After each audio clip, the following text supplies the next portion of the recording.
Welcome back to another episode of Mental Health Monday. Here with my boy Mad Dapper. What up, boy? How y'all living?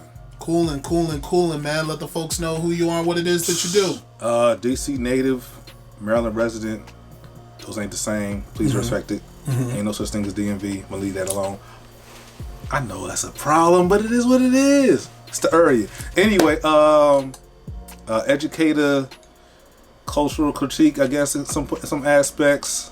Some part-time content creator, overthinker. This goes back to that school conversation we like, had. Man, yeah, overthinker. Like shit. Yeah.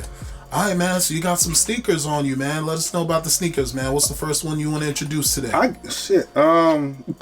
Pardon my King's English. So I guess you just asked me like, four sneakers that make sense to me, right? Yeah. Before that makes sense to you. All right, I'm gonna start with this. I'm gonna start with these. People should know these. Okay. First and foremost, wear your sneakers. To start there, like my shit ain't gonna look pristine. It ain't gonna look like some damn sneakers you just never had like on the ground at all. They will be cracks. They will be like bumps and shit. Of course, I'm gonna start off with the black and infrared sixes. These are the re-release, but they do got the Nike Air on the back, so it's like you can go ahead and put it in the camera. True to the OG modes. If you don't know what that actually means, you're a hype beast by general principle. Just stop. Let's start in there. Give us some side profile of these sneakers, man. You can just hold one sneaker and put the box down. You don't gotta keep the box on your lap. Listen, man. All right, cool. My favorite Jordans. I don't know why I tend to like sneakers that came out the year I was born. Okay. This was a giant that he was wearing, en route to his first title. Technically, going from 89 to 90, but I was alive, so shit counts. Of course, I don't have the ones from that year because they would have been dramatically smaller. Yeah. But when these came back out, I had to get them. What year was this? Shit, this was 2018 or 2019, one of the two. But yeah, and then like for me, and I'll get into this later, like this era of Nikes, anything that's like remotely close to Huaraches, I love. So this is like a high top Huarache. It's not the flight Huaraches, but this was like Jordan's. Was that the build for Huarache? No. So like you do got the flight Huaraches, right? The white, the OG colorway, the white, black, like royal and purple giants, right? But with Jordan and everything, they had their whole things in Nike. They had flight and they had force. Like he flight Huaraches. Jordan was like flight brand. Everything Barkley was kind of force brand. So they kind of was in the same, thing at the time. But yeah, so these are my favorite Jordans. Supreme comfort. Even to this day, I would never ball in these jeans. I'm not gonna lie to you, but these jeans will never. I'm gonna keep at least one pair in the closet at all times. I'll say that. What's life growing up when it came to purchasing sneakers? Well, first of all, I didn't really start getting a pair of sneakers that I actually liked. And let me not say that. I didn't start getting a pair of sneakers that I wanted. Preferred is a word, right? Until like I was 13 when my foot stopped growing. Okay. Tell me more about that. I grew up and went to Catholic school. My parents, they were alright money wise, but you had a couple things going on. You had people that was out here getting shot for brand new sneakers and killed and whatever. And then my parents were just like, I'm gonna buy you a pair of new sneakers for a year, and then you can't wear them no more. And then I'm gonna give them to who? Like you don't have any younger siblings. It's not a thing. As someone who suffered from ADHD. Yeah. What's actually funny about that, because like with ADHD,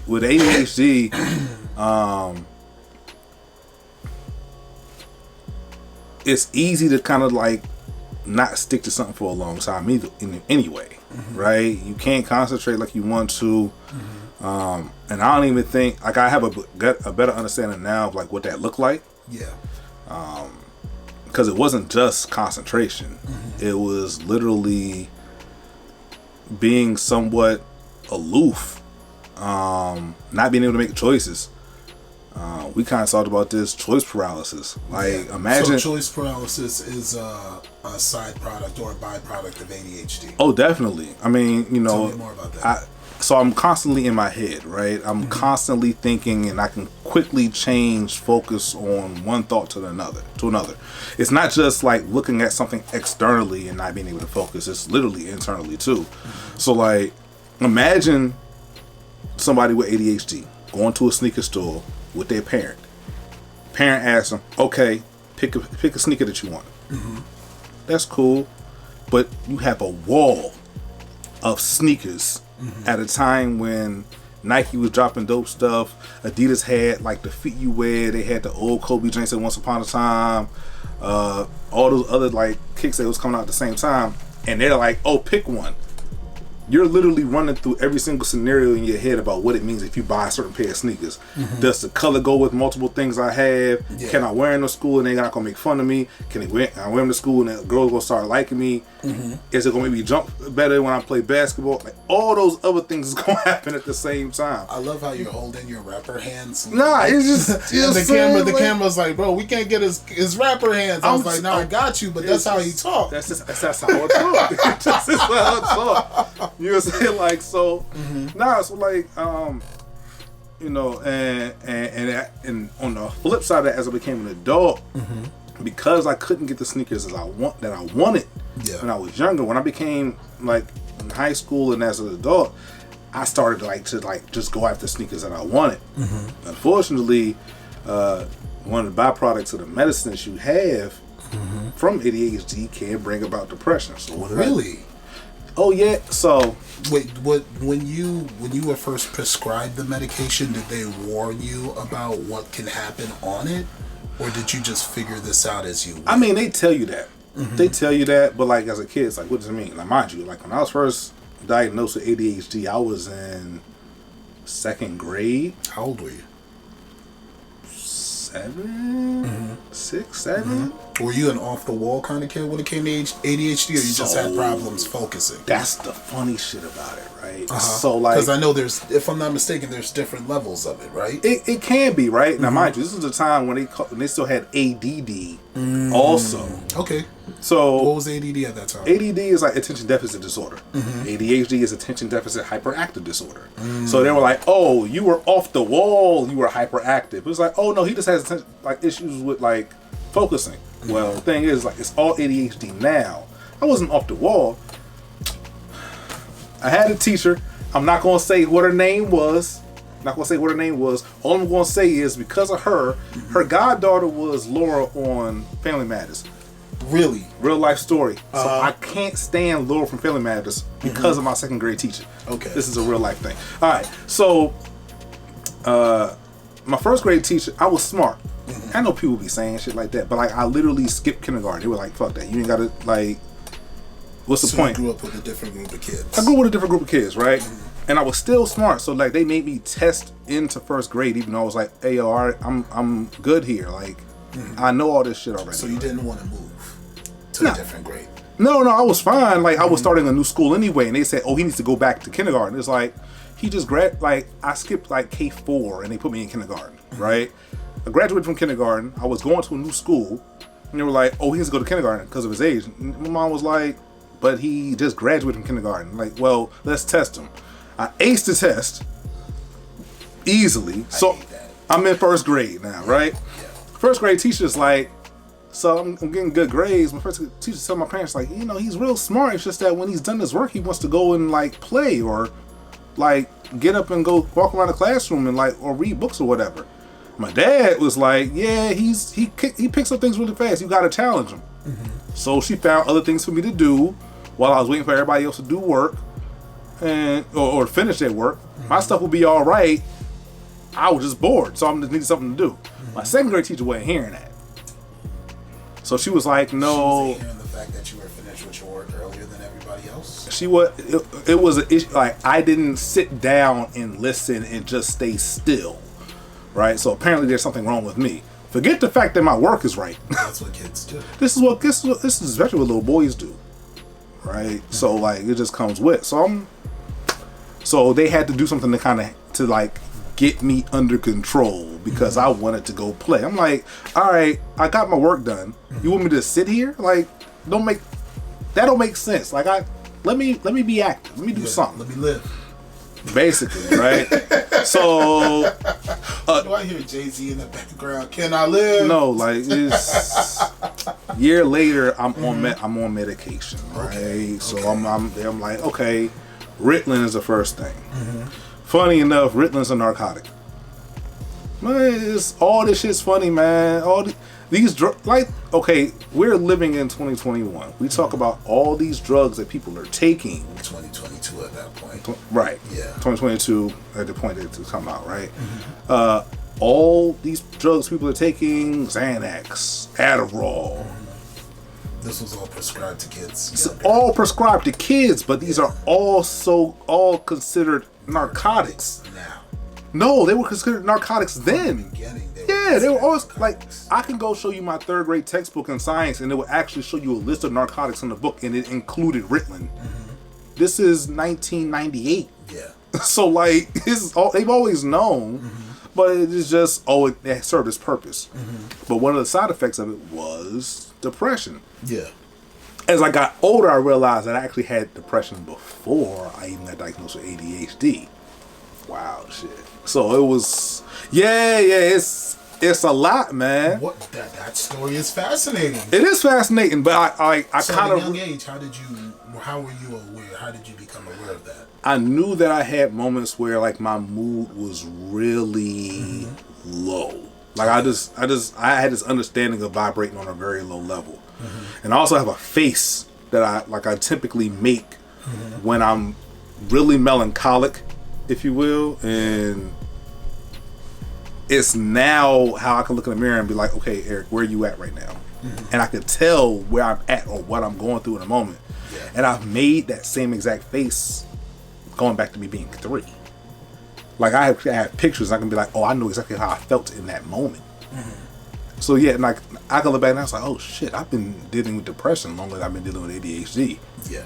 Which is problematic when they're giving you now medicine that can give you depression or suicidal ideations, and you're taking medicine. You like Is this all in the same meeting? Yeah. They warned you about the suicide part too? Nah. They don't talk to the kid about it. Yeah, but not like they should. Adults. You hope. I don't remember it. Keep going. It's a lot. It's a lot. It's a lot. So like, I got to a point where, you know, I when I was first on the medication, you know, I'm in school and I had to leave out the class at a certain part of the day to go take the medication. I had to take it once in the morning before I got to school, and it would only last for a certain amount of hours, and then I had to take it again close to the end of the day, like right after lunch. But yeah, it was a little rough, you know. I think what I started realizing, especially as I got older, is that, you know, because I was on, you know, the Ritalin, and it was like, oh well, over some time it's not doing enough, so it's like, oh, let's add this to it. That's what they were doing. Oh, that happened over time. So like so when I got towards like middle school, it was like not just Ritalin, but it was also another medicine called Concerta. I remember seeing that commercial. Yeah, and then both of those increased like the emotional mood swings crazy. Yeah. Right. So, you know, and by this point, like none of my folks don't know, but like I had attempted like twice. Yeah. You know what I'm saying? What age was this? The first time I was like 8. I don't know why I had a thing with knives. I had a thing with knives. Sharp objects. Yeah, I had a thing with sharp objects, man. It's like, you know, and it was always like, hold it up to this particular, like, you know, artery in your neck. You do it'll be fast. Oh, so you were doing research. Yeah, no, I was like, oh, this got to get done. Yeah. And then like it's wild how you just said I that. Could like never. New York cat. I could never like, you know. Thank God. Oh no, you know, thank God for real. I could never, you know. I'm happy I'm still here. But we got to a certain point where you know, they were like, so, well, something has to give because they had something to balance out the depressed feelings. So then that came Wellbutrin, which was an antidepressant. Okay, let's move on to our second sneaker as we tell this story. Bet. All right.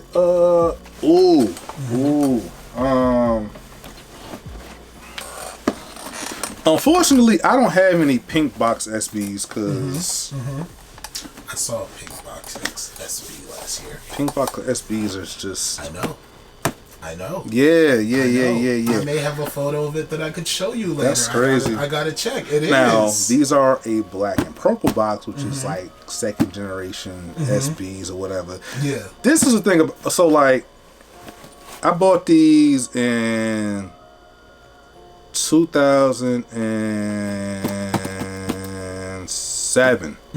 2007, 2008. And I got lucky. What was the sneaker world in DC like back then? Were you in DC at that time? I was back in DC briefly. I was back from Winston, Salem State, where I eventually graduated from. Yeah. Sneaker world in DC was interesting because you had people that was wearing what everybody was wearing. Like, you know, people still had their old phones. Nike boots was definitely the thing. 992s was still heavy and strong. I'm not sure the 993s had like really like hit the streets hard at the time yet. You had some people who was wearing 524s. Those was Bama's. I'm sorry. Look, like, why was they Bama's? Because, like, I get that we was wearing New Balances and you had to like kind of fake it to a degree, but like, at least for me, I was like, if I can't get the actual joints, I'm not going to get like the step down.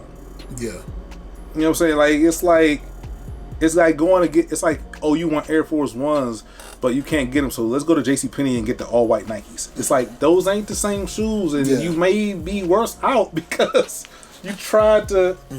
Like, oh, I got the Nike Court Forces. It's like, oh, okay, yeah, that's not the exact, but I see what you're going for. It's all that.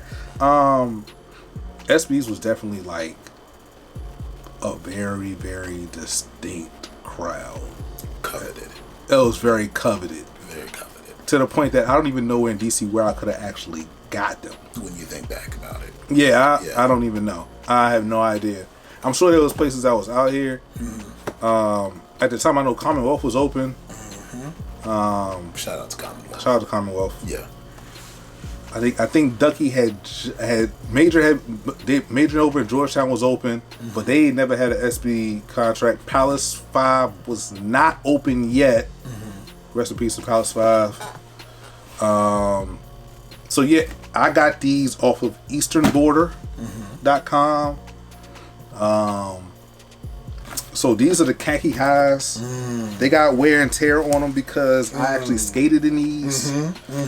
I was one of those kids that used to know you down on Freedom Plaza that was rocking on skateboards and all that. Nah, that was you talk about what a time being down there.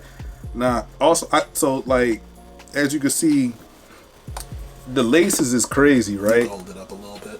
The laces are crazy. Mostly because I got small ankles, dog. You got small ankles. I got narrow feet. And I got narrow feet, dog. I got narrow feet, and you know, I kind of needed stuff to be laced in a way that my foot wouldn't fall out of it. And you know, it ain't real fun when you try to hit an ollie and you mess up and your foot come out your sneakers and all that. But yeah, now the beautiful thing about this shoe is that I also got heavy into like searching for kicks on the internet, like on some crazy type stuff, like trying to find deals. Yeah, and not just like sneakers, like fashion, like clothes, jackets, or I got a funny story once upon a time about me buying a double-breasted Burberry blazer off of eBay for $40, and it was a legit authentic, like, yeah, but like so. Khaki highs, if anybody remembers, the high top Nike SB Dunks, when they had the OG bottom on the bottom before they redid it, they were $100. It was $90 for the low tops, maybe $95. You got some of the premium ones, you started jumping up the price, $110 or whatever. Yeah. These were $55. I'll never forget that they were $55 because I was surprised that I found some in my size for $55. So that's why, like, he asked me to get full sneakers. I was like, no, these are like, I got into like thrifting, consignment, all of that. I used to skate in these joints. Consignment. So basically, the non-drug definition of consignment is when you purchase, or let's say you give a product over to an entity who will do the selling on your behalf. And once they actually sell said product, then you actually receive your cut and they receive a cut for being the retailer of said product. Many times you can actually go to some of these consignment places. They sometimes will be inside of some thrift stores, things like that. You could buy things and they'll have a purchase price that's there. That's not what the actual owner of it's selling it for, but you still paying for both people working together to get you what you try and get. So, yeah, these I will still wear these now. I know they beat up. That's okay, because apparently the new thing is wearing dusty ass all white Air Force Ones. So at least my jeans got some real history to them, and they look like this for a particular reason. But yeah, this is actually funny enough. This is I was actually going through a real bad depressed state when I bought these jeans. Nah, for real. So like that's what I was saying. It was funny because like I got into like I didn't get the sneakers I wanted growing up. I got them every now and then, Christmas. Sometimes. But it was due to your foot size growing. Yeah, but even my foot size stopped growing. It was like there was some sneakers I could get, and there was some sneakers I couldn't get. It was like a budget type thing, right? So around that time, I can't remember. I was like the black and chrome Jordan 8s. Those came out. It was like a 10th grade or so. It was like 135. That was pushing it for some family J's, right? But there was some other sneakers that came out. Like I remember when Melo started having his own Jordan, and some of the bronze came out. Those would be like around 110, 120. That was fair. You can negotiate that. You can negotiate that a little bit. You know what I'm saying? Tax is not that bad. Just a little bit. So that's that. So when I bought these, but you know, when you're going through those high and low tops. So like when I went to college. Wait, did you just say when you're going through those high and low tops? High and low tops, like sneakers. Are you talking about highs and lows or highs and low tops? Hey, listen, like if you're part of sneaker culture, you can describe things using sneaker terms. It is what it is. I hear it. Keep going though. But no, like when I was going through, you know, highs and low tops, you know, you trying to find your mids, but you know most mid sneakers look bad, so it is what it is. Funny enough, I would have moments where like I wasn't feeling good about myself, so I wanted to go do something that made me feel good about myself. A lot of times I would go like be shopping. That's a common thing. So I went away to college in 2006. I went to Winston-Salem State. Shout out to the Rams. That is my alma mater. And I did good my first semester. I did really, really, really, really bad my second semester.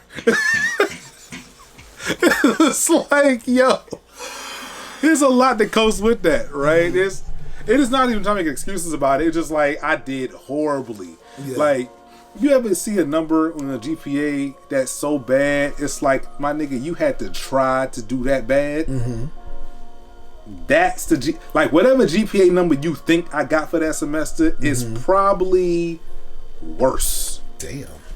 Yeah, so like, I was back home for a semester in 2007. I remember we had this talk. Yeah, we had this talk. That's ironic enough. Yeah, we had this talk. But the funny thing about it is that I quit my medication cold turkey before I went to college. So how did you have such great balance that first year, but then the second year you were so off? I mean, it's like inertia, right? It's like emotional inertia. When things are moving positively, they tend to continue to move positively. Like but when things are going down the hill, snowballing, they just continue to go down the hill.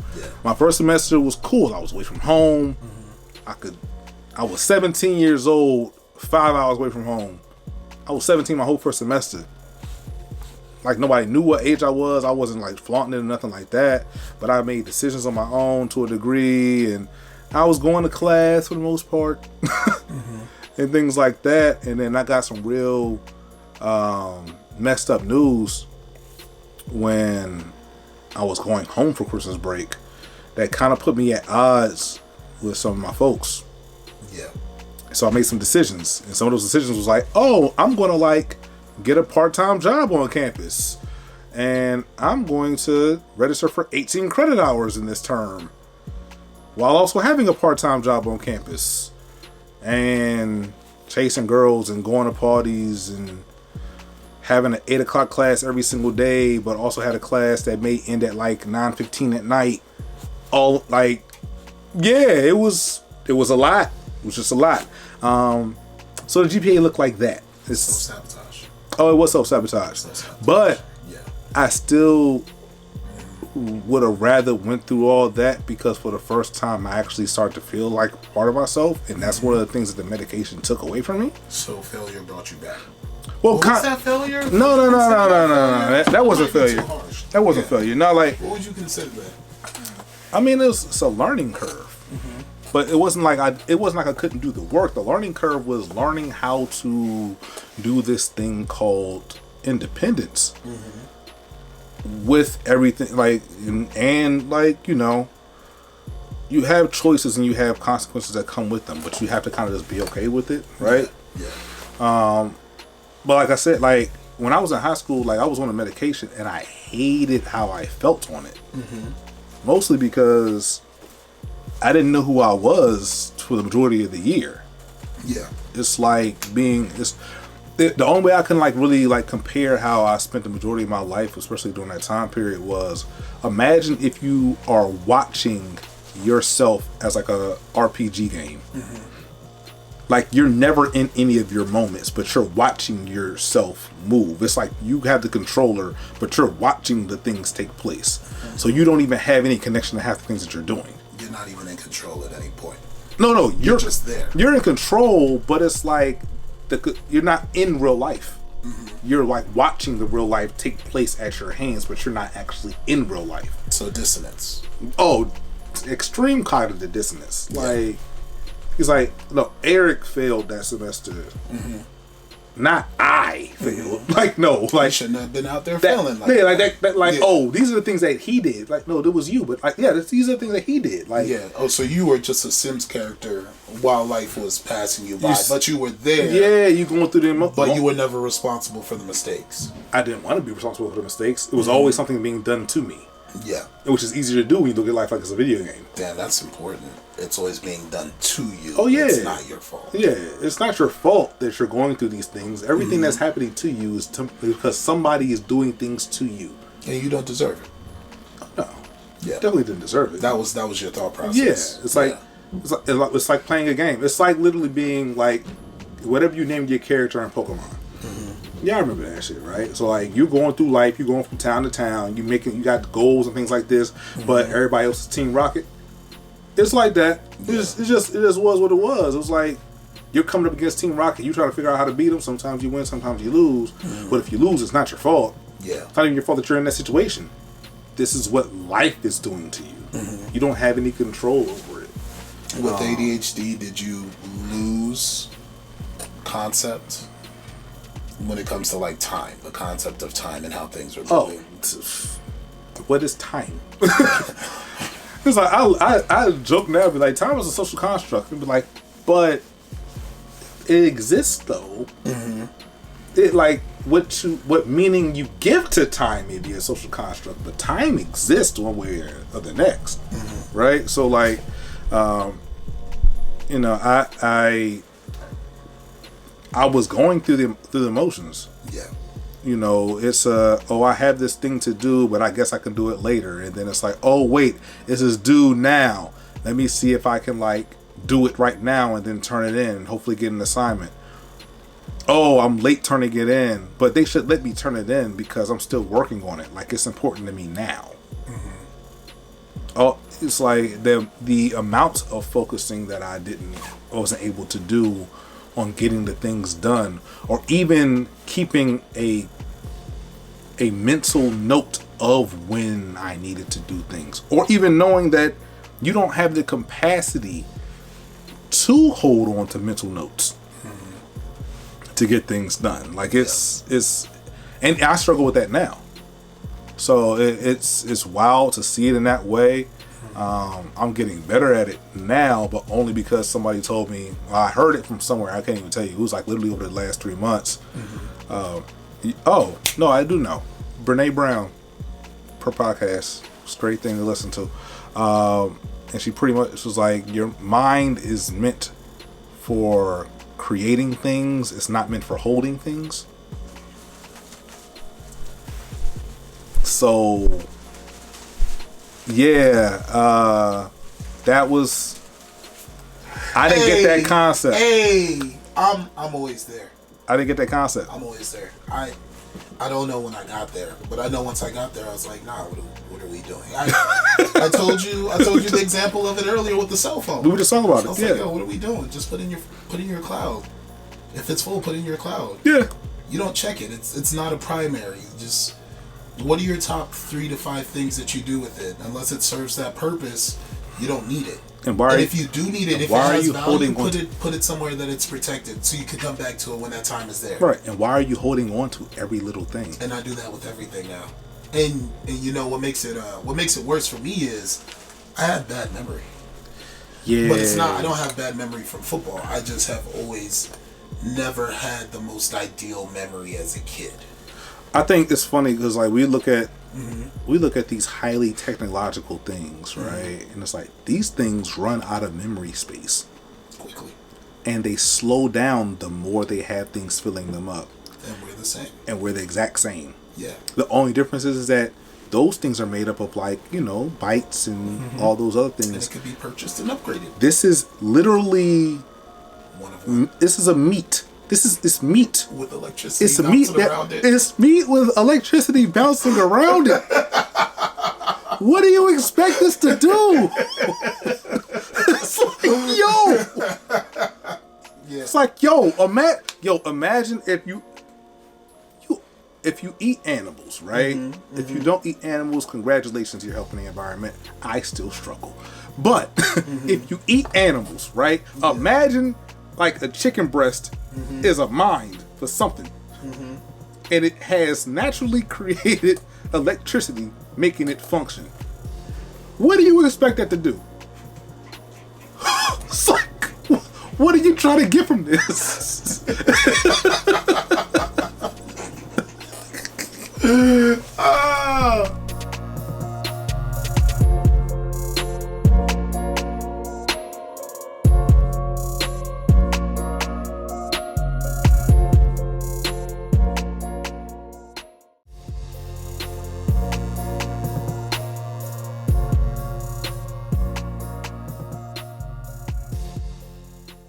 Alright, this episode is sponsored by Urban Garden Brewing right there. You could go ahead and pop that open, my friend. Yeah, Shout out to Imani. Cooling, killing it. Alright, man, so tell me a bit about Concerta. It's concerning. I wasn't quite sure what the hell Concerta did. Tell me more about that. No, it's like, when you're a kid and you on these medications or whatever, like, you're in the room, but you really ain't in the room. Right? And also, funny enough, I don't really know how well my ADHD medication worked while I was in my therapy sessions. Okay, tell me more. What do you mean by that? Okay, so like imagine being in class, right? But having, oh my God. It's amazing. It's amazing. I know, it's amazing. What? It's amazing. It's amazing. It's amazing. They're doing an amazing job over there. That's crazy. You know? This was not an ad, but this is... I mean, you can put it in the camera if you want to. Just make sure they see the design. This was not an ad. A little bit higher. There you go. Just there you go. See? Give it a little turn. There you go. Yeah, killing the game. But let's get back to Concern. You see, I had to stop talking. That's crazy. No, I did. The flavor is... The palate on that is amazing. Crazy. It's amazing. They're doing a great job over there. So like when you're in those rooms, right, and you hear people saying things, and it's like, okay, this is what it's intended to do. I started taking medication so early on that I really didn't. The only form of reference that I had of what I was like off the medication was truthfully in the summertime. But like I was in camps, which made it also weird too, right? Yeah. Now there's some camps I was on, I was in, I had the medication, and some of them I didn't have it, but I knew I wasn't the same person. Yeah. You know, for whatever reason, I knew when I got home, I didn't want to be bothered. I was all alone, like. And then as I got older, like I said, I ended up on, had it because of the way that things were. I think once upon a time they tried to take me off Ritalin and they put me on Adderall, and they had Adderall and Concerta at the same time. That sounds like a trip. Nah, it was definitely a trip. Apparently, I got I think it was Adderall, Concerta, and then of course the antidepressant Wellbutrin, all at the same time. This is when I was in high school, and apparently I got too happy. I don't even know what that means. It was like I was a jokester or whatever, if you will. Funny enough, that probably was the best mix. But it was also the first Adderall, and they had to end up recalling that at one point because apparently it had like some real bad side effects that they hadn't got in the first kind of trials or whatever. So they put me back on Ritalin. And I ended up on Ritalin, Ritalin, Concerta, and Adderall. So apparently it's like, you know those Tylenol like quick release pills where it's like, oh, it's like quick dissolve first, and then the other medicine dissolves slower, so it like lasts throughout the rest of the day. Well, Ritalin was like a quick hit, and then Concerta would like help it last throughout the rest of the day. So that was what was going on. And the way this sounds like someone telling you how to take shrooms honestly, for the first time, or honestly, when you eat this edible, this is how you need to do your portions. I tell people all the time, like I was a legal addict for 10 years. Okay. What do you mean by that when you say illegal addict for 10 like years? Legal in the sense of I'm on narcotics. Yeah. Right? Like narcotics are for the most part like considered illegal drugs, and I have family members who went through Narcotics Anonymous, and I know this, and I know them stories, and know what those experiences are like. And I was actually in those rooms with some of these people when they were going to these meetings. So you were walking a fine line. Oh, not walking a fine line. Like I knew the line that I was walking on. Like it's crazy in the sense of like, oh snap, I can relate to your stories, and I'm a kid. And home-wise, you didn't come from a bad home. Nah.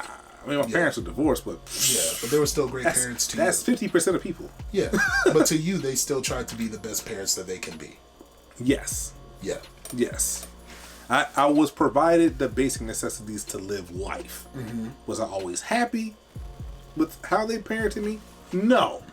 But looking back on it, they did the best they can. I've let most of it go. Most of it. Let's be fair, right? You had those talks. Hopefully. But well, you can have every talk. You can have it. You can have as many talks as you want to, as long as people are willing to talk back and listen. Exactly. And digest. There goes that. Because people don't do that sometimes. That's not what this is about. But like I said, but like after 17, I didn't touch none of those. I thought I was better off without them.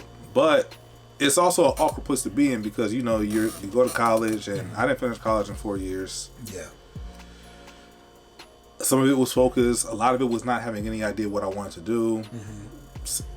I mean, funny enough, like I had to go through all that because I'm an academic advisor now. And you're pretty gifted, so being gifted. Let's talk about the third pair of sneakers that's behind you to the left. Oh no, this is definitely the one I had to pull up next. Like, so it took me 10 years to get my undergrad degree. Okay. I was in school for 7, but I had a couple breaks here and there for a couple reasons. It's a beat up Adidas box. I know people like, oh, Adidas. I'm like, listen, all right. I've owned Lacoste Boutique. I've owned Adidas. I've owned Pumas. I've owned Diodoras. I've owned Saucony's. Definitely owned New Balances. I've owned some Reeboks. Why New Balance come up that late in the conversation? This is DC. Well, so here's the thing about it though. Even though like New Balance is a DC staple, I never liked wearing what other people had. That speaks volumes. So like even like New Balance was cool, but like if you ask a typical Mo ask a typical Mo. How do you define a typical? A typical Mo, right? Or a nippical toe. Now I'm playing.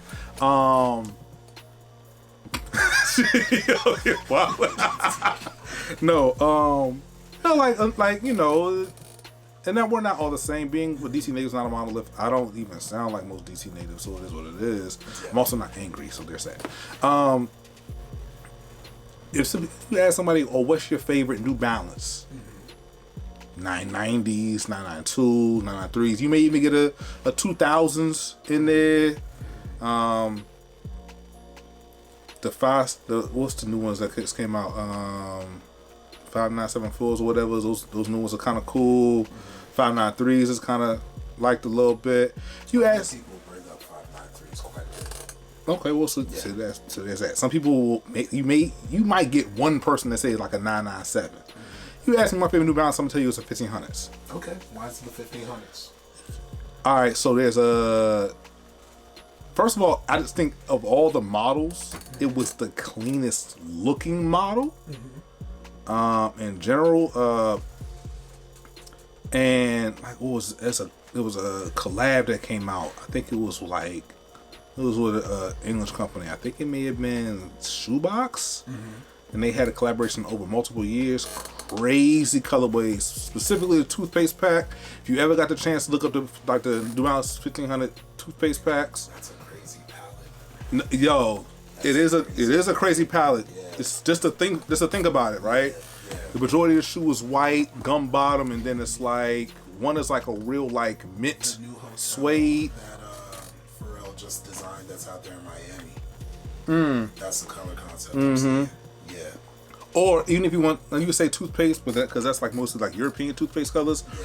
Think about Listerine, and you think about the green Listerine, like if like an aqua tone, and think about that kind of like bronzish color, like Listerine your grandfather could. That's bronze color.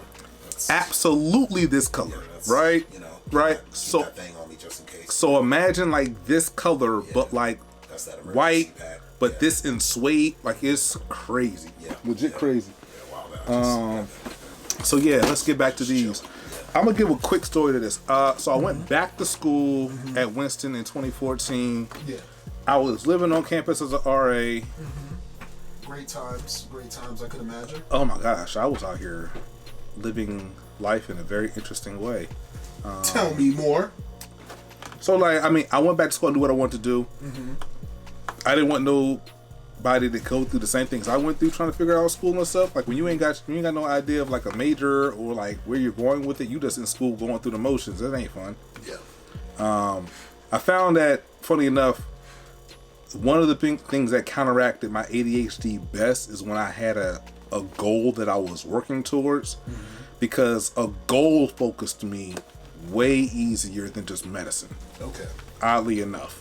So small goals. Yeah, like, you know, just giving yourself some types of goals, and you know something that's outside of your head. You've put it out in the universe, you've written it down, you've come up with a plan of what you had to do. I knew what classes I had to take to get to that certain point or where I had to contact. So it was me counteracting my stuff.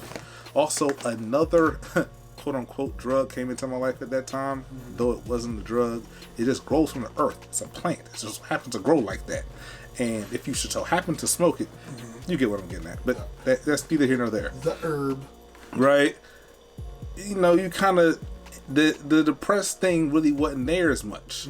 You know, it was a way of kind of working that out, right? So I'm back on campus. I had like it's funny enough, not at this time, I had just gotten rid of my apartment. At one point, I was an RA on campus, and I had an apartment off campus that I was not paying for, but I had money coming to me every single month to pay for it. Shout out to unemployment checks. So that happened, right? I get this new student. I'm not gonna say her name. She was real dope. She lives on the end of the hall. We get to talk about sneakers because I had a bunch of sneakers in my room. She says to me like, "Oh, that's interesting. Like my dad works for Adidas." I said, "Oh yeah, how's he work for Adidas?" "Oh, he's like the American director of marketing." Was this your first plug?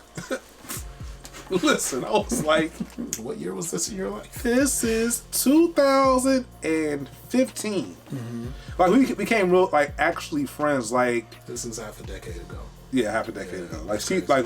I went with her to get my very first tattoo. Like all that stuff. Oh, you guys are close. We actually became like good friends, right? Nothing Still crazy. Friends. Still friends. Yeah. Still friends. I'm trying to reach out to her. I think she changed her number. Okay. She moved to Atlanta. She became a nurse. Yeah. Life is crazy. She got social media? Yes, I do reach out to her and I talk to her brother all the time. Okay, and so yeah, you guys are good. And that's part of the whole thing with this, right? So like she had it. So therefore, she's from Portland. Yeah, I mean that sounds about right. Right, makes sense. Her and her brother from Portland. They're in school in North Carolina. There's things about life in HBCU world that is a little different. I know little things about here and there. I had family that was involved in some stuff, so I just kind of knew some things. And one of those things happened to be Greek life. I'm not getting into that because this ain't about that. But so you're not throwing up any sets, no colors. I'm not throwing up any colors or any affiliations. I'm not. Today's not that day. No. Those who know me know who I am. Do you need some ice for that? Wow, that's crazy. You just go. Cold beers. It's cold because it's in my hand. Okay. All right. Sexiest questions. Keep going, sir. Just keep going. Anywho, so her younger brother's interested in Greek life at the time. I was in Greek. I knew who was on campus. I was also doing an internship with Greek life on the campus, and I was like, let me bring you around some people that you can get to meet and ask some questions to and put you in certain places so that you can possibly, maybe one day become a member of that organization and it'll work out. Yeah. Right? Just because, people just be needing help. That's all it is, right? So that's during the semester. I'm still on campus actually, it was this week, 2015. Oddly enough. This week, 2015. End of the year. Crazy. I get a phone call from the student. She was like, hey, my dad really appreciated how you helped my little brother out. Just some stuff. I was like, it was nothing. He was just asking questions. I thought I'd bring him around and everything like that. He was like, what size shoe do you wear? Now, earlier in the semester, she and I had a conversation about sneakers. I was like, yo, my favorite pair of like Adidas though, Samoas. Period. Isn't this the year that they brought back originals, Adidas originals, in 2015? This is around that time. I just thought about it. I was like, wait. Like, this is around that time. 2015, that box. I mean, they had Adidas originals around, but it wasn't. They put marketing money behind it. Right. Yeah. It's around that same time. Yeah. That was around the time that Beyonce started doing stuff with them also. This was a little bit earlier. Yeah, a little bit earlier before that time. Because she started doing stuff with them 2018. But this was also around the time, like, they had just kind of signed Ye. So, like, that was coming down the pipeline. Ye had been, like designing some of the ZXs for them and a couple other sneakers here and there. Yeah. So, things were moving in a progressive direction for them. A couple weeks later, about a week later, I get some mail. 2 shoe boxes. This is one of them. The other one's currently in my car. So, these are UCLA colorway of the Samoas. Right? I've worn these, I want to say like 4 times. These are, first of all, this suede is still ridiculous. Like, I was like, yo, like, she really looked out. It was weird because it was like, when you could do nice things for people, but don't necessarily think you deserve things because you do nice things for people. And even when people reward you for just doing nice things, you're just kind of like, did I really deserve that? But so that's the story behind these. And it was actually funny because, like, I was literally just doing stuff like, I work in higher education now, right? I was kind of in the bag of what I still currently do. And what is it that you do? Since we're here, let's touch on topics. I'm an academic advisor. It's important work. It's overlooked work. Well, what are your goals? I mean, right now, I really kind of want to focus a lot more on our people and how that, and I have this overarching question of like, how do we as a people define success, and how does that shape what we do when it comes to success, right? Yeah. So it's, yeah, everybody, I live by this mantra to a degree. Everybody tells you to go to college, nobody tells you how to get through it. And Lord knows anybody who has a degree can attest to the fact that nobody told them how to get through college. Like, it's just different. And even with that, it's like, I always thought it was important. I was like, yo, too many people pick these majors and they end up hating what they do for a living. And like, for life. Like, and I'm like, yo, these 4 years are not gonna like dictate the rest of your life. They sure as hell shouldn't dictate any type of happiness. They shouldn't dictate if you think that you're successful or not either. Yeah. So I use what I do to kind of have conversations with students, and I it ends up being a lot of like mental health talk, because like the world's told them for a long time, oh, you need to do this to become successful. I'm just like, well, what is success to you? It was like, why do you think that if you go and do this thing and you're great at this thing that you're not successful? Yeah. Like, why does it have to be based upon how much money you're making? Because if you love what you're doing, money's gonna follow, right? Why is it that if you're not as known, or you don't get the notoriety, or you don't know what the corner office, like, you're not successful, right? Like, nah, it's a moving scale. Success thing is moving. So like, I just work with students right now, and like eventually I just kind of want to work with us as a culture of people and be like, yo, we got to start these conversations better within the house and get people more resources. It's like, okay, you want to go do that thing? Cool. What do you need from me so you can be successful at it? I had a friend of mine, like, he got a degree in art at Winston. You know our people, especially if they educated people, like, you got a degree in art history? What you gonna do with a degree in art history? That same friend of mine just came back from New York selling his own art at Art Basel. But, you know, and like when he graduated from Winston, he went and was working for Karma. Just because people can't see it doesn't mean the opportunities aren't there. Right. So like, that means there needs to be a refocusing and reframing of how we define success. So what I do is like, yeah, I'm gonna help you get to your goals, but I want to push you to think a little bit more about what your goals are. Yeah. But every single day I do it, I'm doing the same thing to me. I ain't got it all figured out. Lord knows I ain't got it all figured out. So, eventually, hopefully I'm like somebody's go-to, asking like, oh, well, we're trying to reshape this curriculum for these people. Like, okay, cool. Did you consider this? Like, did you ask the students what they want out of this?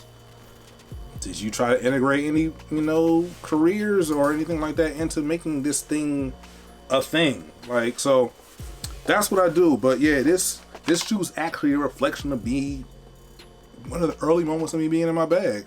Funny enough. But like, I got to do things like that. But even with, that I had to learn over time, even as I got better at my goals or understanding what my goals were, I still struggle with focusing. And that's mostly because I still try to keep everything in my head and not like sometimes it's not necessarily about like actually putting them in action, but sometimes just putting them down on paper. Like,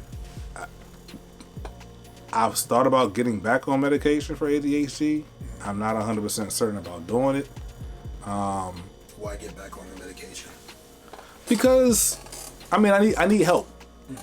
I need help for where I am in my life now. And I don't know what that help looks like, but I know that I have to be open to whatever that help may look like. Am I rushing to get on medication? Absolutely not. Like, I kind of like this person that I grew to learn that I actually am. Not who I thought I was. Yeah. Which is, a thing in itself. And it's pretty good not living with this cognitive dissonance. It's like, okay, you do these things, but you say you're these things. It's like, no, it's kind of cool being in a place where it's like, I am what I do, and I do what I am and who I say I am and all those things. But is there an opportunity for me to like do these things better? But do I need to do those things better? Do I need medication? Do I need a planner? Do I need to set multiple alarms on my phone? Do I need to download apps that turn off other apps for hours upon hours so I don't get distracted? And I've tried all of them. Grad school, man, I had this app on my phone that literally was like, it would give me 1, 3, 5, 7, 15 like hour increments where I could select, and it would shut off my ability to access other apps on my phone other than like phone calls, not even text messages. Yeah, I couldn't even respond. I was just like, yo, this is a little intrusive. I got these papers done though. it's just like you make a decision. It's like I made it to the finish line. Like I got there. I succeeded. I got a degree. You know, a year and a half ago. Y'all niggas can hate on me, but I did it. Listen, I ain't worried about other niggas. I was hating myself. I was like, nigga, I need to get this fire ass tweet off. It's like, what's Twitter? How was Twitter a relief for you in your life? Because I know it's an outlet that you explore quite often. Twitter is like, it's a playground for ADHD. Tell me more. It's so many conversations taking place at the same time. Twitter literally. So like, this is the scary thing. If you ever want to know how the mind of a person with ADHD possibly can work, because not all of us deal with the same shit.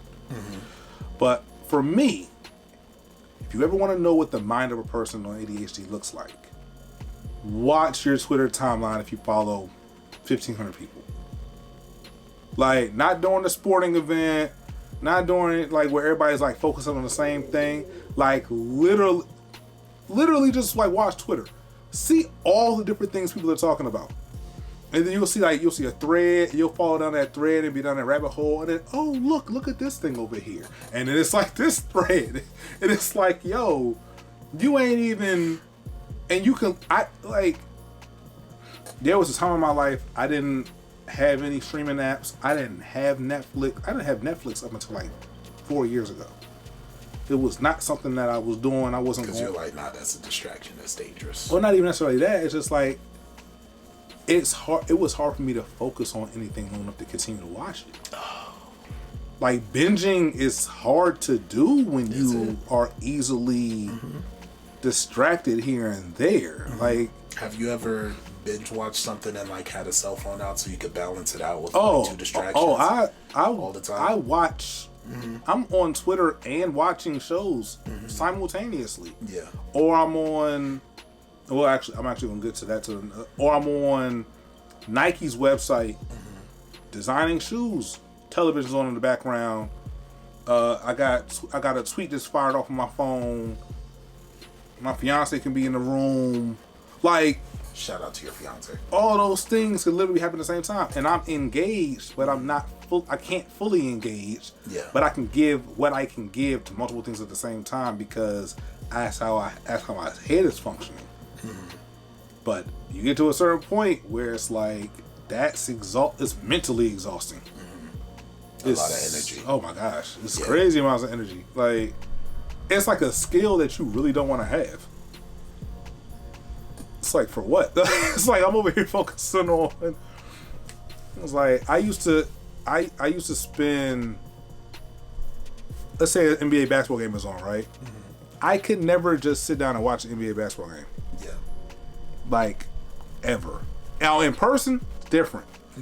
Because it's right there. It's right there. Yeah. Right. But here goes the other thing about it. I can go to a live action baseball game and watch it and actually be there. Because there's always something going on in baseball. Yeah. Like you're watching the pitcher get up with the signs. You're looking at the shift in the outfield, shift in the infield. You're looking at the catcher, like things like that. You're looking at the teams, like the general managers in the dugout, giving signs here and there. Conversations. Information, but it's spread out. It's spread out. Yeah. It's all within one place, but it's spread out. That's literally how my mind works. It was like, how can you enjoy a baseball game? I was like, yo, there's so much going on at the same time, you wouldn't even know it. But everybody's only focused on the pitch. the throw, the hit, the catch, or the home run, or whatever it may be, or the runner. Like, nah. It's non-stop stuff going on. Not to mention stuff over the PA and on the screen and ads and like, yeah. Get your Cracker Jacks. All it's so much at the same time. So yeah, like Twitter has been great. It allows me to get things in my head out my head. I didn't realize how important it was for that to take place, but like.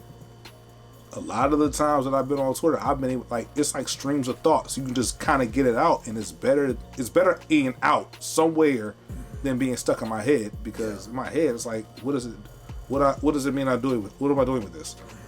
Other than just like slowing down my general function, because it's just bogged up with so much that's there. So okay. What's the fourth pair of sneaker that we have left? Oh yeah, today in this conversation. I know the beer is good and this chat's great. So but I was like, nah, we got a fourth pair. All right, so I know there's a story here. What year is this one? This is 2000. 2020. 2020.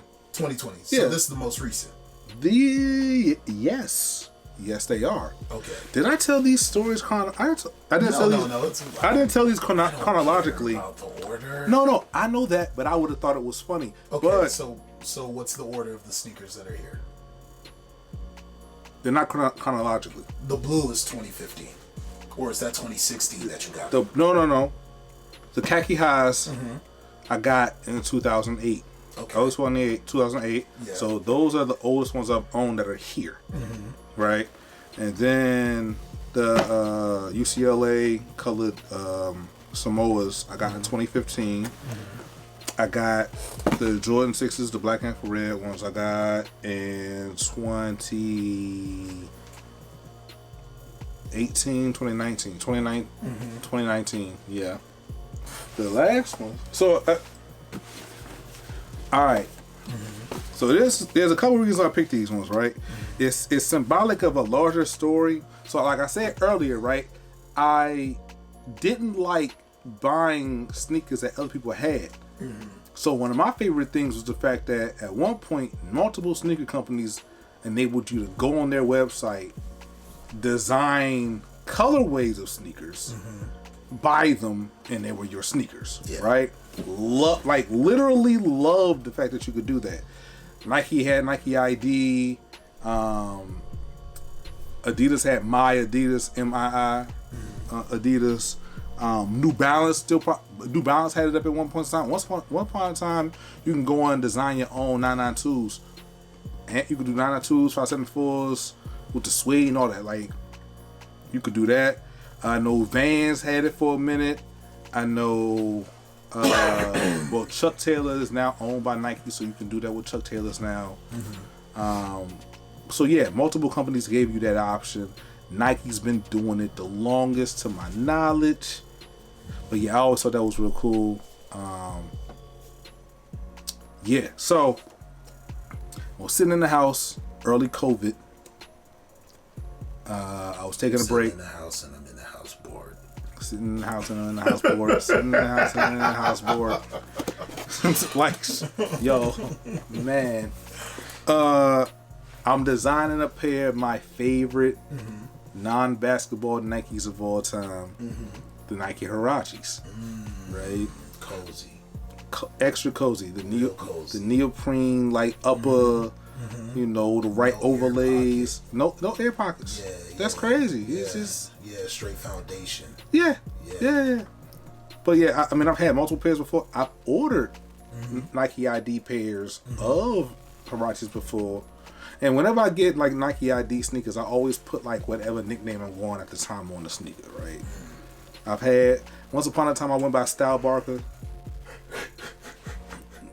It's crazy name, but like it worked. It was feasible. It was definitely feasible. Shoot, I had 1 year, what was it? Like, I think it was Eidos. I'm the second, so like first name starts with E, and I was going by Eidos at the time, so I had that on a sneaker. Keep that line going. Yeah, like, stuff like that. So at this time of my life, I was gonna buy the Mad Dapper, which was inspired by the Mad Rapper skit, classic '90s, not Yaminery and all that. And yeah, so I made the shoe. Hear my roommate laugh as you're telling this story. Yo, that's crazy. That's crazy. So I make the shoe, and my now fiance, she was my girl at the time. We in the house boy and all that. We was inside the same apartment. Shout out to your fiance. Shout out to my fiance. Yeah. Every time I bring her up, it's shout out to your fiance. That's cool. That's real cool. I posted it on Twitter at the time because you can like post a design on Twitter and it was what it was. Shout out to NT. They know who it is. Tap Tap Pool. And like I thought nothing of it. Right. I was in my last semester of grad school in the middle of COVID, which was crazy. So I finished, and she asked me what size shoes I was, so I get this box in the mail at her place. So as it says here, that's why her name is on it. I saw her name was on there earlier. I was like, yo, why is her name on it? Right. So I actually designed these, but because she ordered them, it has her name on it. I'm not mad about it. Boy. Listen, the amount of sneakers that I've got her off of sneakers, off the app that I've won, like it's kind of crazy. She got the Shadow 2.0s. She got the Bacon Air Max 93s. Yeah, the Air Max 3 drinks. Yeah, I got her those. I got her the white and That's like my favorite colorway. yeah, those were kind of crazy. She got the white and white. It was like the seafoam. No, the white and mint green Jordan 1s as well. She pulled some great colors off you.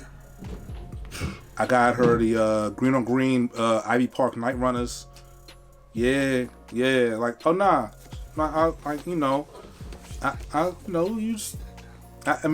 I don't want to throw it in there. I've also got her two Telfars, and she got two more on the way. But pass me her shoes. That's crazy. I mean, I'm just saying, like she got two Telfars, and she got two more on the way right now. Shout out to black-owned companies and all that. I do got the black-owned companies that give back. Right. Yeah, facts. I do got the Nike collab with Para right now, and that's actually a black-owned fashion label that's out of like Europe too, and all of that. I'm not going. These is the first time I've actually worn these. These are yeah. That's the first time we're here. Yeah, I actually just kind of. I was cooling on them. I was like, yo, these are really nice, but I didn't want to like. I'm not pressed. I told you about these people and like waiting till time and stuff. So when I design these, right, I usually when I do Nike ID sneakers, I'm always putting gum bottles on it because I just think gum is like a great look. Describe a gum bottom to me. This is a gum bottom. It's like the unedited rubber. It's like like like when you used to have like old gum back in the day and the color looks like when it was like dry and all that. Grip. Yeah, this the outdoor good looking grip. But overall, my inspiration for these, actually I'm gonna take out both pair of these drinks, because one of the great things about Nike ID is like they allow you to put your names on them and stuff, right? So like of course, like I said, you can go ahead and put the your names on them and whatnot. So if you look at the tongue, they actually say Mad Dapper under the Huarache logo. And yeah, so I'm a late 80s baby. I'm a 90s kid, so I love the Mighty Ducks. So yeah, I decided to design the colorway off the old Mighty Ducks uniform and all that. Who was thinking about this as a colorway? Because this was actually magnificent as a colorway. You mean when they put the movie together? Not yet. Even when they put. Well, I think they decided they actually did it in NHL too. But yeah, it was just like, yo, who thinks of like aubergine as a purple? I have a color palette book. You do have a color palette book, so I do. I mean, I've seen it. Clothing, I know. Just the layout. But I'm saying though, like whoever thought about this, and like even like it's not like this is actually it's not really white.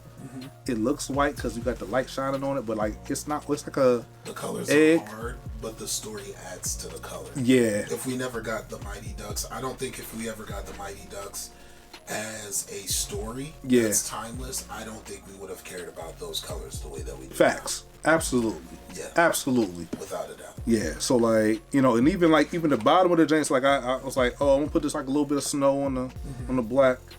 You know what I think of? You remember those notebooks back in the day, the black notebooks with the white? That's what I always think of when I see those. And like, speckles. Those soles. Yeah. That's real. That's real. That's real.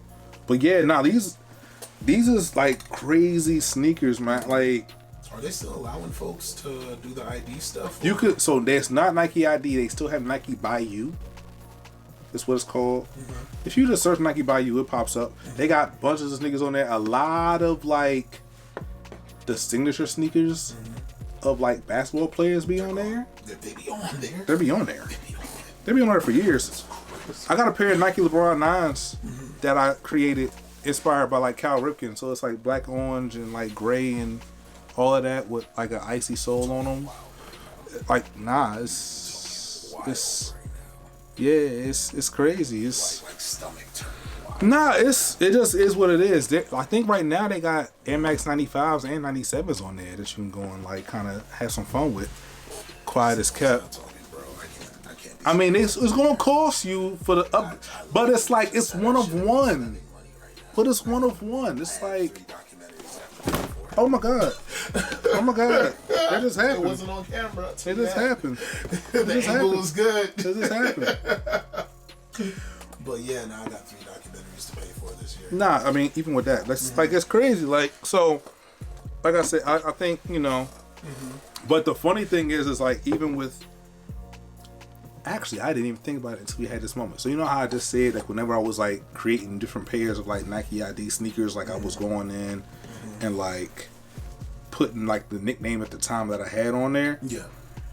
I think that's low key a reaction of like me constantly trying to like invent and reinvent myself because when you're on certain types of medication growing up, you really don't know who you are. So like it's fun, like literally speaking, I have sneakers of different points of where I was in my life that have different names on them because of that. I got so like for instance like the Nike LeBron 9s, right? On those ones, it's the Urge, Urban Renaissance Gentleman. I was on some.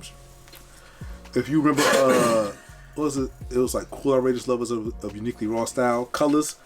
That I had a dance crew. I was in my bag with that, so I was like, oh no, it's the Urge. I was going by the Urge, like that was like the name. Yeah, like so, like I got those on some shoes. When I was like heavy into Daft Punk, like I was upset that they hadn't come out with like an album in a while before they came out with Random Access Moments and all that. Shit, that 2007 is always a classic. That live version, a live 2007 is still stupid, bruh. So my name, and it's like my Twitter name kind of like will follow each of these janks. So at the time, it was like my name was Daft Punk and Fools. So I got a pair of when Jordan came out with like the Alpha, like the Jordan Alpha 1. I had those in like a white, blue, and like a light green colorway. I actually ended up balling them things, so it's funny enough. But yeah, I had those. But those pair I actually designed at 21st and Mercer in New York City at the Nike place. Yeah, I designed those up there. You were out there. I mean, I was dating outside of the area, and I had a person I was dating at the time who was from New York. It's relevant address. So that's why I was. That's why I was there. You don't gotta speak on that. I still don't have 21st and Mercer bespoke Nike Air Force One money, cause that situation. When people go up there and be like, "Oh yeah, I want to get that with the buttercream croc skin." All the different types of lizards and leathers and all of that stuff with the one of one, and it comes with a shoehorn. Like, there's stuff that people can do with that, and I'm just like, yeah, I don't have that money. We don't have that money yet. I don't have that money yet. Yeah. I don't have that money yet. And when I want that money, I want my own SB Dunk. I don't want an Air Force One. So, to put a bow on everything, you have discovered yourself through sneakers. Yeah, like sneakers. The one thing that you wanted growing up. Yeah. You were finally able to attain it later, and you know why you were chasing. There's few things that have stayed consistent in my life, other than my love of sneakers. Yeah. But I didn't think that I would like look back on it and like realize at certain points in my life how that coincided with like a mental health journey, how I had a personal relationship with wants and needs. Shout out to Maslow. Anybody knows hierarchy of needs and all that stuff. But yeah, like I thought I wanted things in life, and then you get to a certain place and be like, nah, sneakers, that ain't never changed. Like it's just, it's like, you know, like many people, I am the person that loves sneakers more than anybody else that they know. But you know, my dad gave me a great understanding. It was like, you know, it's like owning a Benz that has dirty, messed up wheels. Just don't look right. So, you know, Budgeting with a Benz is crazy. You see what I'm saying? It's like, yeah. So yeah, like I mean, and, you know, it's reflective of a bunch of things. It's like I bought sneakers and they look great. They felt uncomfortable. Not the Hirachis though. Not the Hirachis though. Never the Hirachis. Not the Hirachis though. Never the Hirachis. Never that. They stretch. They do. They adapt very quickly. Alright, so do you want the people to follow you? People can follow me. You want them to be in your on life? social media. Which ones? No, Instagram? no. Watch it. Now, hear what I'm saying though. You can follow me on social media. Yeah. But you can't follow me. Okay. As in, I'm not your leader. Oh yeah. I'm not your leader. I was gonna say, you gonna let them know where they can find you. I am not a role model. I am not a role model. I don't know. Nah, you can find me on Twitter, on Twitter, or the Project Pat, at Mad Dapper, MADDAPR. If you didn't look at the sneakers earlier, you can find me on Instagram at esotericp_. That's EOSTERICP_. I was just thinking, let me go Google that later. Yeah, listen, like, you know, it's like, what? Just to be sure. What does that mean? Just to be sure I got the spelling correct. In my head, earlier today, I was like, yo, do I want to change the S to a 5? I was like, that's gonna make things even worse. We could update things later. It's like, no. I mean, it's fine exactly where it is. Sometimes you don't need to change how things look. You just need to change how things are. What advice would you give someone who's struggling with ADHD? Well, one, you're not alone. And it's okay.